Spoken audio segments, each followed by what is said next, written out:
வணக்கம் தலைமைகளே. இன்றைக்கு ஒரு முக்கியமான செய்தி. ஈரானில் மாணவர்கள் புரட்சியில் ஈடுபட்டிருக்கிறார்கள், புரட்சியை ஆரம்பித்திருக்கிறார்கள்.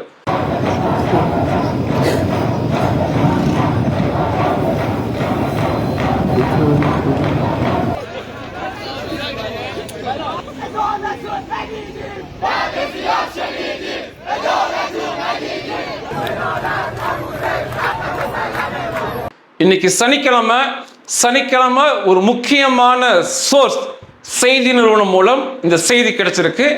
நாளைய தினங்களில் பிற செய்திகளில் இந்த மாணவர்கள் புரட்சி எழுதப்படும். இது மிக முக்கியமாக பார்க்கப்படுகிறது.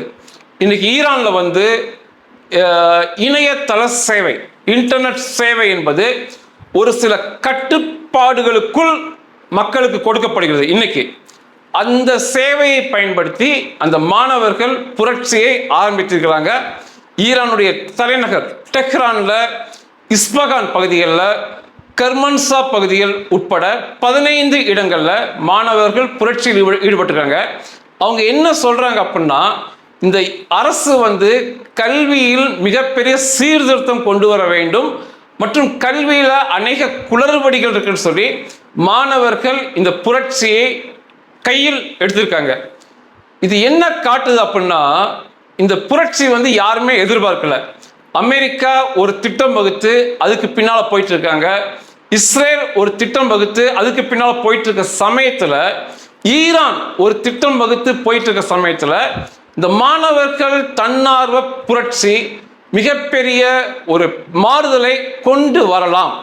இன்னொன்னு இது காட்டும், முழுக்க இணைய சேவையை ஈரானுக்குள் கொடுத்தால் மக்கள் இந்த மதவெறி அரசாங்கத்தை விடமாட்டார்கள், திரும்ப புரட்சியில் ஈடுபடுவார்கள் என்பதுதான் இது காட்டுது. இந்த மாணவர்கள் புரட்சி மக்கள் புரட்சியாக மாறி மிகப்பெரியதாக மாறி இந்த அரசாங்கத்தை நாம் நினைத்தது போல அடித்து வீழ்த்தி தித்திப்பான முடிவை கொண்டு வரலாம் இன்றைக்கு ஆரம்பித்திருக்கும் புரட்சி. அல்லது வழக்கம் போல அந்த மதவெறி அரசு இணையதள சேவையை முற்றாக துண்டித்து அந்த மாணவர்களை இன்று இரவோ நாளை இரவோ அடக்கி காட்டலாம். இந்த ரெண்டுல ஏதோ ஒன்று நடக்கும். என்றாலுமே இணையதளம் திறக்கப்பட்டால் அந்த அரசு தப்பிக்காது, மக்கள் போராடுவார்கள் என்று தெள்ள தெளிவாக இந்த மாணவர் புரட்சி காட்டுகிறது. இந்த மாணவர் புரட்சி ஓங்க வேண்டும், வெல்ல வேண்டும் என்று வாழ்த்துகிறேன். அதை தாண்டி இன்றைக்கு சனிக்கிழமை இந்த ஹொர்மோஸ் ஜலசந்தியை கண்காணிப்பதற்கு ஈரானுடைய அக்கம் பக்கத்தில் இருக்க தீவுகள், அந்த ஹொர்மோஸ் ஜலசந்தியை ஒட்டி இருக்கும் தீவுகள் அமெரிக்க இராணுவத்தின் கடுமையான தாக்குதலுக்கு இன்னைக்கு உள்ளாயிருக்கு.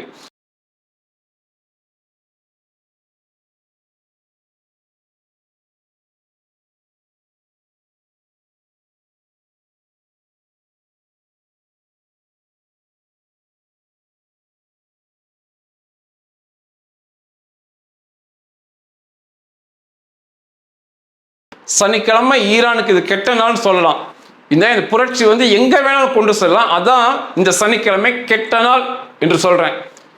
அந்த தீவுகளில் இருந்த ரேடார் நிலையங்கள், அந்த ரேடாரை வைத்துதான் அந்த கப்பல் நடமாட்டத்தை கண்காணிப்பாங்க. அந்த ரேடார்களை தாக்கி ஒன்றுக்கும் உதவாதது போல அழித்திருக்கிறார்கள் அமெரிக்க இராணுவத்தினர். அதை தாண்டி குவைத் மற்றும் பஹ்ரைனுக்கு வந்த 8 ஏவுகணைகள், 12 பிரம்மாண்ட ட்ரோன்களை அமெரிக்க இராணுவம் நடுவானிலே வழிமறித்து அழித்து ஈரானுக்கு மிகப்பெரிய சேதத்தை கொடுத்திருக்காங்க. இந்த 8 ஏவுகணையில 7 ஏவுகணை நடுவானில் அழிக்கப்பட்டது. ஒரே ஒரு ஏவுகணை வழிமாறி கடலுக்குள் விழுந்தனால அதை அழிக்காம இந்த அமெரிக்க தரப்புல ஒரு ஏவுகணையை மிச்சப்படுத்தியிருக்காங்க. இதை ஈரானும் ஒத்துக்கொண்டுள்ளது. ஈரான் என்ன சொல்லியிருக்காங்க அப்படின்னா, சிரிக் மற்றும் ஹாசின் தீவுகள் இன்றைக்கு அமெரிக்க இராணுவத்தால் தாக்கப்பட்டதுன்னு ஒத்துக்கிட்டு இந்த குவைத் பஹ்ரைனுக்கு ஏவுகணைகளையும் ட்ரோன்களையும் அதனால்தான் அனுப்பினோம் என்று ஈரானே ஒத்துருக்கு. இந்த அமெரிக்க தாக்குதலை மீறி நான் இந்த மாணவர்களின் புரட்சியை பார்க்கிறேன். நாளை மறுநாள் இது எப்படி வேணா மாறலாம். பெரிதாக மாறினால் உடனே நிலவரத்தை தெரியப்படுத்துறேன். அதே சமயத்தில் வந்து இந்த ஈரான் நிலைப்பாட்டில் ட்ரம்ப்பை வந்து அவசரப்பட்டு திட்டிவிட்டேன் என்று தான் சொல்ல தோணுது. அவர் சண்டை நிறுத்தம் கொண்டு வந்தனே நமக்கு பெரிய கோபம் வருது. சண்டை நிறுத்தம் கொண்டு வந்தனே நம்ம ட்ரம்ப்பை திட்டுறோம், அது தவறு என்று புரிகிறது. ட்ரம்ப் வந்து ஒரு குறிக்கோளில் மிக கடுமையாக இருக்கிறார், அதில் வெற்றியை நோக்கி நகர்கிறார் என்று தெரிய வந்திருக்கு. இன்னைக்கு இந்த ஈரான் கைவசம் உள்ள 440 கிலோவிலிருந்து 480 கிலோ வரை உள்ள யுரேனியம் கட்டாயம் அமெரிக்காவிடம் கொடுக்க வேண்டும் என்ற நிர்பந்தம் அவரால் கொடுக்கப்படுகிறது ஈரானுக்கு. அதில் மிகப்பெரிய வெற்றி அடைவார் என்று தோணுது. இந்த பேச்சுவார்த்தைக்கு, இந்த யுரேனியம் சம்பந்தப்பட்ட பேச்சுவார்த்தைக்கு மட்டுமே 100 பேர் அடங்கிய பேச்சுவார்த்தை நிபுணர் குழுவினர் யுரேனியம் ஆராய்ச்சியாளர்களை நியமித்து அவர்கள் மிகப்பெரிய நெருக்கத்தை ஈரான் கொடுத்துக்கிட்டே இருக்காங்க. ஸ்ரீவிக்காப் ஜாவேத் குஷ்னர் தாண்டி 100 பேரை நியமிச்சிருக்காங்க. அந்த யுரேனியத்தை எப்படி அங்கே இருந்து எடுத்து பத்திரமாக அமெரிக்காவுக்கு கொண்டு வருவது என்று செயல் திட்டம் தீட்டுவதற்கு. இதில் 90% வெற்றியை அடைந்து விட்டார்கள் என்று தோன்றுகிறது. மிக விரைவில் அறிவிப்பு வரலாம், யுரேனியம் எடுக்கப்பட்டு அமெரிக்கா கொண்டு செல்லப்பட்டது என்று. நெருங்கி விட்டார்கள் என்று சொல்ல தோணுது. ஒன்று, அவர் ட்ரம்ப் சொல்றது என்னன்னா, தாக்காவிட்டாலுமே ஈரான் மீது இந்த நொடிப்பொழுது வரை இருக்கும் துறைமுக முற்றுகை, ஈரானுடைய கப்பல் எந்த சரக்கு எடுத்துட்டுமே வெளியே போக முடியாது, உள்ள வர முடியாது. இதுவரைக்கும் 130 கப்பலை வழிமறிச்சிருக்காங்க. இது ஒரு மிகப்பெரிய பொருளாதார சீர்குலைவை ஈரானுக்கு கொடுக்கும். இரண்டாவது, எண்ணற்ற தடைகள் தொடர்ச்சியாக ஈரான் மீது விதிக்கப்பட்டே வருது. இது மிகப்பெரிய பொருளாதார வீழ்ச்சியை கொடுக்கும். நார்த் கொரியாவும் ஈரானும் வேற. நார்த் கொரியா வந்து இதை போல புரட்சிகள் ஏற்படுறதில்ல. அதுக்கு காரணம் வந்து அந்த மக்கள் அந்த அடிமைத்தனத்துக்கு பழக்கப்படுத்தப்பட்டு விட்டார்கள். இணையதளம் என்ற ஒன்று இல்லவே இல்லை. அவங்களுக்கு இணையதளமே கிடையாது, உலகத்தை அவர்கள் அறிந்து கொள்ளவே முடியாது. அப்படியே அந்த வாழ்க்கைக்கே பழக்கப்பட்டு விட்டதால் அங்கே புரட்சிகள் எதுவும் எழுவதில்லை. அந்த கிழங்கு குண்டை, அங்கே ஒரு குண்டை இருக்கான், அவன் தான் கடவுளாக செயல்படுறான், அவன் குடும்பம். அந்த குண்டனை வழிபட்டு பழகி விட்டார்கள். ஆனால் ஈரான் அப்படி இல்லை. நடுத்தர வாழ்க்கைக்கு மேலான வாழ்க்கையை அந்த மக்கள் வாழ்ந்தவர்கள். சர்வ சுதந்திரத்தை இந்த இணையதளத்தில் அனுபவித்தவர்கள். அதையெல்லாம் தடை செய்யும் போது நிச்சயமாக அது புரட்சியை நோக்கி இழுத்து செல்லும். அந்த மக்கள் வறுமைக்கு போகும்போது மிகப்பெரிய புரட்சியை நோக்கி செல்வார்கள். அதனால இந்த துறைமுக முற்றுகை மற்றும் அந்த பொருளாதார தடைகளே அந்த மதவெறி கும்பல் தன்னை போல வழிக்கு வந்து அந்த யுரேனியத்தை கையில் எடுத்து கொடுத்து விடுவார்கள் என்று ட்ரம்ப் வந்து 100க்கு 100% நம்புறாங்க. அது கேட்டார் போல இப்போ வரைக்கும் ரஷ்யா அல்லது சீனா, இந்த 2 தான் இந்த ஈரான் கூட இருந்தவங்க எந்த ஒரு பெரிய உதவியும் ஈரானுக்கு செய்யாம ஈரானை தனித்து விட்டிருக்காங்க. அந்த ஈரான் நிர்வாகத்தில் உள்ள கோமாளி ஆட்கள் பாகிஸ்தான் சென்று பேச்சுவார்த்தையில் ஈடுபட்டே வராங்க. பாகிஸ்தானே ஏற்கனவே மிக வறுமையில் பிரச்சனையில பிச்சை எடுக்கும் நிலைமையில் உள்ள நாடு. அங்கே போய் இவனுக்கு பேசி என்னத்தை சாதிச்சிருவாங்கன்னு தெரியல. சீனா ரஷ்யா எந்த வித உதவியும் செய்யலை. ஆனால் ட்ரம்ப் வந்து அவர் என்ன சொல்றாருன்னா, ஒரே குறிக்கோள், ஈரான் அணுகுண்டு செய்யக்கூடாது. அந்த 480 கிலோவை என்ற கொடுத்தரணும். அதை தாண்டி செறிவூட்டுதல் என்ற மின்சார பயன்பாட்டிற்கு தாண்டி செறிவூட்டுதலுக்கே செல்லக்கூடாது. அது எனது முதல் மற்றும் முழு குறிக்கோள், நிறைவேற்றியே தீருவேன். அடுத்து இந்த ஹொர்மோஸ் ஜலசந்தி சண்டைக்கு முன்பாக எப்படி இருந்துச்சோ அப்படியே தான் இருக்கணும். அந்த டோல் வாங்குவது, டிக்கெட் போடுவது எதுவுமே இருக்கக்கூடாது. இதெல்லாம் நடந்து முடிஞ்சாதான் அந்த துறைமுக முற்றுகை வாபஸ் பெறப்படும். அதே போல இந்த யுரேனியம் 480 கிலோ அவர்கள் கொடுக்காவிட்டாலும் நாங்கள் எங்கள் படைகளை உபயோகப்படுத்தி எடுப்போம். அதை அவர்களால் வேடிக்கை தான் பார்க்க முடியும், எங்கள் படையை தாண்டி அவன் ஒண்ணுமே செய்ய முடியாது என்று அவருடைய குறிக்கோள்ல தெளிவாக இருக்கிறார். வருகின்ற நாட்கள்ல அந்த யுரேனியத்தை கொடுத்து விட்டார்கள் அல்லது கொடுக்கிறார்கள் என்ற செய்தி நிச்சயமாக வரும்.